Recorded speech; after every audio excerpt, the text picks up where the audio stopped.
Welcome back. A lot of news breaking this morning, and we're joined now by Senator John Kennedy, he's Republican from Louisiana, member of the Budget, Banking, and Appropriations and Judiciary Committees. Senator Kennedy, thanks very much for taking the time this morning. You bet, Jim. First, I want to start. You've seen the announcement, our reporting and others on the announcement that the president will withdraw all U.S. forces from Syria, and the president claiming a short time ago that the U.S. has defeated ISIS in Syria. In fact, the latest Pentagon IG report says that there is still 30,000 ISIS fighters in Iraq and Syria. Do you disagree with the president's claim that ISIS is defeated? I don't know yet what I think about the president's actions, Jim. I'm not trying to dodge your question. I want to get a briefing from the White House, and I want to talk to General Mattis. I think we have, for the most part, 95% driven ISIS out of the Middle East. Having said that, I want to understand the impact that this will have on our Kurdish friends. We would not have been able to defeat ISIS without help from the Kurds, and I want to make sure we're not leaving them high and dry. Let me ask you this. This clearly serves Russia's interests. It serves Iran's interests there. They don't like having U.S. forces on the ground. It takes pressure off of ISIS there. How would this serve U.S. interests at all, particularly from a president who criticized President Obama for withdrawing forces too quickly from Iraq, which allowed ISIS to then reconstitute there? Well, it could serve American interests. I mean, we have spilled a lot of blood and spent a lot of taxpayer money in the Middle East, including but not limited to Syria. I just don't know yet. I'm really not trying to dodge your question. General Mattis, President Trump have information that you and I don't have. I will be briefed. Again, I think for the most part we have defeated ISIS. Doesn't mean there are not still some terrorists left. There are. I don't like spending a penny more than we have to in the Middle East. But I am worried about how, concerned would be the right word. I don't know enough to be worried about the impact this will have on our Kurdish friends. In fairness to you, I just want you to know, because you can't see this where you're standing, we've been showing footage that's CNN exclusive. It's drone footage from the aftermath of a battle with ISIS just within the last several days in a part of Syria called Hijin. How can there still be, and the picture, just if I could describe to you, it's devastating. It looks like Dresden after World War II. I mean, how can you have fighting like this within the last few days and ISIS be defeated? Well, I didn't say they were totally defeated, but I do think they're 95+% defeated. We're certainly in much better shape today than we were this time last year and the year before. Number two, we're not the only country fighting ISIS in the Middle East. Iraq is as well. So is Iran. So are other Middle Eastern countries, and I'm happy to see them doing more of their part. And again, so you're saying we're going to rely on Iran in part to fight ISIS now? The U.S. is? No, I didn't say that. I said there are other countries in the Middle East fighting ISIS along with the United States.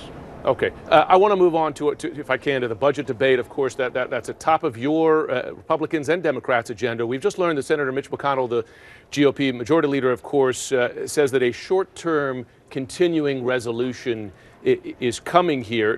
Not clear whether it looks like the president's not going to get his $5 billion for the wall. You have said the wall is necessary, that walls work. Do you believe that the president has let you down on this? No. I think I'm biased, of course, but I think Mrs. Pelosi let us down. I did not believe from day one that Mrs. Pelosi would ever agree to a penny for the border wall, because she wants to be Speaker of the House. And I think it would be fair to say that the new House of Representatives will be further to the left than the former House of Representatives. And many of them will not vote for her for Speaker if she is seen as giving in to the president. That's just the political reality here. I do think border walls work. They're working right now in San Diego and El Paso, Yuma, the West Bank and Israel. They're working in Bulgaria, India, Saudi Arabia. But this debate is more than just about border security. My position on immigration is very simple. Legal immigration makes us stronger. Illegal immigration is illegal, and one way to stop it is enhancing border security. Let me ask you about another topic, if I can, because we appreciate you having on. You were aware of Michael Flynn, retired General Michael Flynn's court appearance yesterday. As you know, the president, his supporters, the White House have repeatedly alleged that he was tricked into lying by the FBI. And yet, in that courtroom yesterday, Flynn himself, repeatedly asked by the judge, and his lawyers, repeatedly asked by the judge, said in no uncertain terms they were not entrapped. And yet, Sarah Sanders then repeated the ambush claim some hours after that. Is there ever any evidence in your view that General Flynn was tricked or mistreated by the FBI? And if so, why does Flynn and his lawyers say otherwise? No. I read the 302 for Mr. Flynn. As you know, a 302 is the FBI agent's summary of the interview. It's on the internet. I encourage everybody to go read the 302 and draw your own conclusions. I've read it.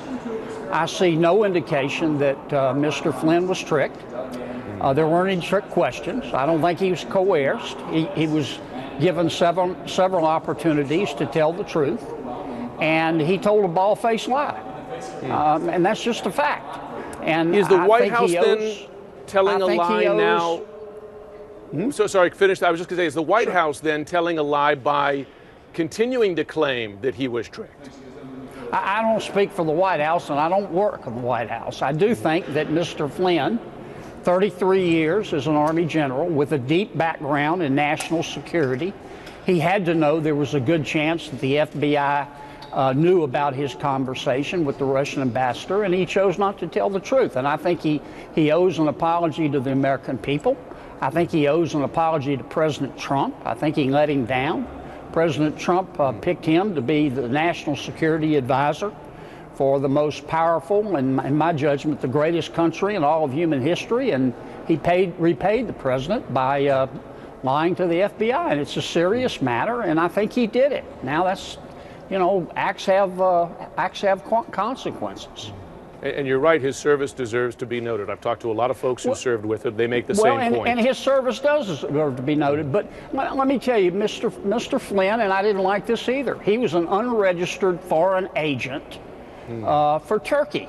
Not while he was National Security Advisor now, but he was unregistered for the longest time. He was taking money from President Erdogan in Turkey and writing op-ed pieces in support of Mr. Erdogan without disclosing that to the American people. Now, you know, that's a violation of law, and I don't think it's a testament to his character. He did not do it while he's working for the president, but I just think he let the country and the president down. Yeah, and two of his colleagues have now been indicted for that. Senator John Kennedy, thanks very much for taking the time and taking the hard questions. You bet, Jim.